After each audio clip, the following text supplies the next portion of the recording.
So I had a subscriber ask me some questions about how to, about more of how to help with the autism meltdowns. And this can work for any kind of disability related meltdown, not just autism, because they're also across neurodiversity and, other disabilities. And my advice would be, because what it looks like when you're having a meltdown, it's like the whole world is really, it's like when your vision is blurry, when you can't see. And it's like, I'm trying to think like those time-lapse videos they make, where you just can't see anything. It's like everything's all blurry and all you can see. It's kind of like you kind of see colors of anger and fury because you're so upset. And you can't see or hear. It's like you're just in like this weird daze or something, I guess you could say. And the best thing to do with that is make sure that nobody else is being in danger or being harmed. And and if you could, it's hard to calm them down when they're younger because they haven't developed the self-regulation tactics. And then when and there's really no set age that they do. It depends on when emotional maturity, because um, because every kid is different, and some people take longer. I didn't start until developing that until I was much older, because I was 13 when I had the worst of my meltdowns actually, and they didn't understand it back then because in the 90s and 2000s at those times they couldn't see the difference between a tantrum and a meltdown, and some people still struggle to.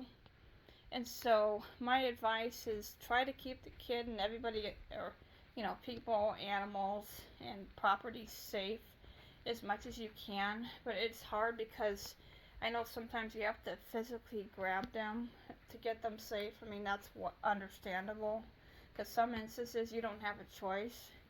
But some of the problem with, and sometimes for some kids they do better if you can restrain them properly, but you have to be careful with that because you could cause serious injury or your self-injury.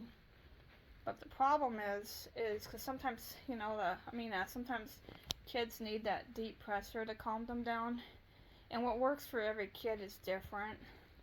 But the problem is when you've grown up in the 90s and stuff and they treated it like a tantrum, it makes it harder to learn, makes it harder and takes longer to learn to self-regulate. And there's so many triggers for meltdowns. It can be sensory, so sometimes it's a matter of eliminating sensory triggers, like sometimes the lights in a classroom or a home can be overstimulating. I mean, I know sometimes fluorescent lighting gives me a headache too, but I've gotten better with it than I used to be. And flickering lights drive me crazy, but not enough where I melt down. I actually, when I go to the grocery store, because I'm triggered by screaming kids and crying kids, because I guess PTSD along with sensory. I've been like that since I was a kid. I don't go out without earbuds, because I have to listen to music in one ear when I go shopping. Because I go to Walmart, because that's most affordable on my income, as I'm disabled.